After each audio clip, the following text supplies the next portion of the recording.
Hello everyone, my name is Brickstoic, and today we've got a little bit of a different video plan.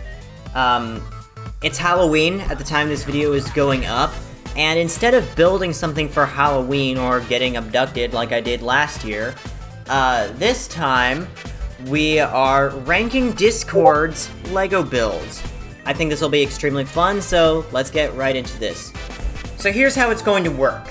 I'm going to view the builds, maybe give a few pointers here and there on how it can be improved, and then the build that I find the best, I will slightly redesign in Bricklink Studio to make instructions for.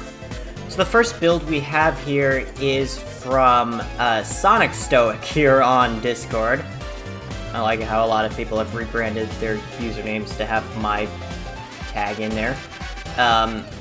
And he appears to have made a Halloween version of the Bio-Lizard from Sonic Adventure 2. Okay. Here's what we got so far. It feels pretty squarish, although I do like the use of Knuckles' mech parts for the face. The face looks somewhat accurate, and then he's also got the big arms here, which are, I believe, aren't those supposed to be made out of energy? I would say for a few improvements, though, clean up the base a little bit, maybe make it look a little less chunky, and also this top part, which is supposed to be the life support system, it does look like a sushi roll. Yeah, I would recommend just cleaning it up a little bit, but I do like the build concept here.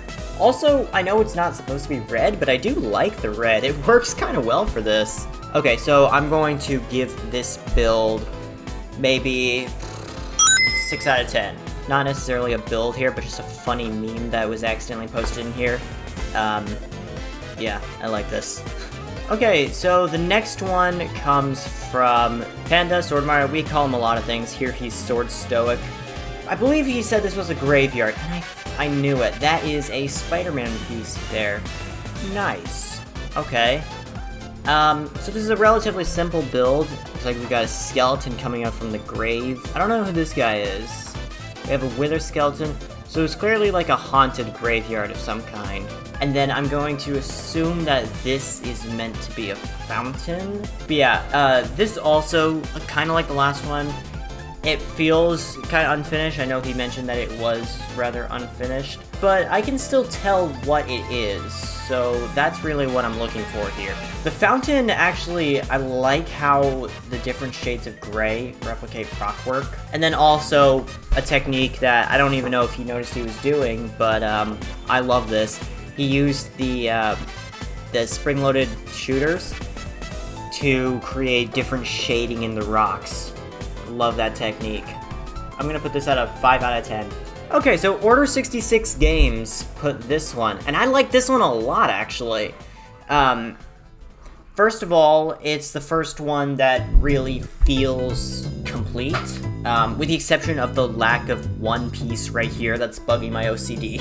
But it does look like an English townhome or apartment with a little trick-or-treater in front. We got a little spike on the roof, that's very nice. And then, I forgot his name, I'm not a really big DC guy, but I know that's from DC Comics, specifically the Lego Batman movie, I think.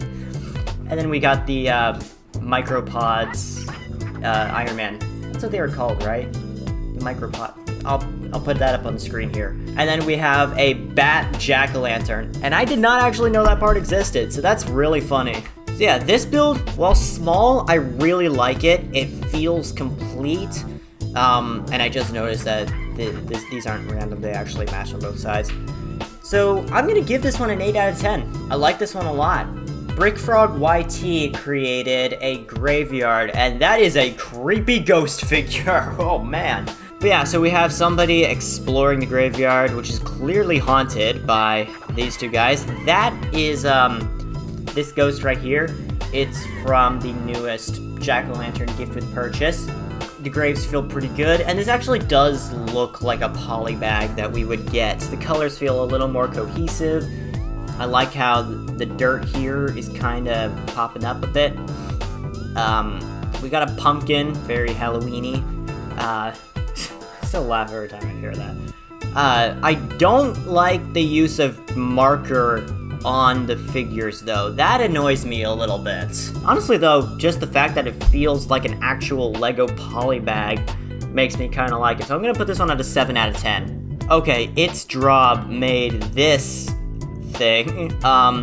We have a pumpkin giant in a graveyard. Okay, I like this. The use of the mixel joints are great. The dead tree, very cool. The bats, the skeleton. And wait a minute, hold on, that tombstone is actually really, really good. I love that. I also like how you can't really see his legs. What I'd recommend, though, just for a little bit of cleanup, is the base. Every part of this is amazing. The scene is portrayed very well. Oh, there's even a little skeleton rising from the grave. What I would just recommend is the base needs to be a little bit cleaned up. While I can tell that it's green, obviously, and it's very grassy, the sides just feel a little too flat, in my opinion. So just cleaning that up a little bit would make this significantly better. But other than that, I love every part of this so far. Again, I just love these arms. I love how they just stretch down. This might be my favorite build so far, so I'm gonna put this at a 9 out of 10. Great job, Drrob. Okay, so the next one is from Brochacho. I'm saying that name correctly. You're welcome. And he built what he described to me as Mario's house, I believe from the old 90s show. We have Tails in a Spider-Man trick-or-treat costume, looks like, and a pharaoh here on the outside. So it's like Mario's house, but decorated for Halloween. Little bit empty, though. Like, just the inside, there's not much going on here. Mind if I have that Dr. Pepper? I do like how the walls from this Mickey Mouse set, they do look, like they help this look a lot like the house from that old 90s show. So that's really good. And also the jack-o'-lantern piece, always a good touch. And now, I might just be imagining this, but for some reason I see Bowser in the top, so there's that. Yeah, like it kind of like the shaping reminds me of Bowser, even though it has Mario's logo on it. But yeah, this one's okay. I'm gonna put this one at a 6 out of 10, just because it feels a little bit empty on the inside. Okay, and with that is all of the builds done. Like, we reviewed them all, and the winner is Drrob's build. I love this a lot. Little bit of cleanup around the base would have been nice, but overall I think this is great. The colors all match, the theme is there, everything just looks great. So with that being said, let's design a redo of this. Alright, here's the final build. As you probably see, I've done a few modifications around the base, trying to make it look a little bit cleaner. I tried to keep the design very close to the original, even doing it close to the same tree design. And the actual pumpkin monster itself, that was also very close to the original, obviously constructed differently. But, congratulations, Drrob. I hope you enjoy. Anyway, my name has been Brickstoic, and I'll see you next time.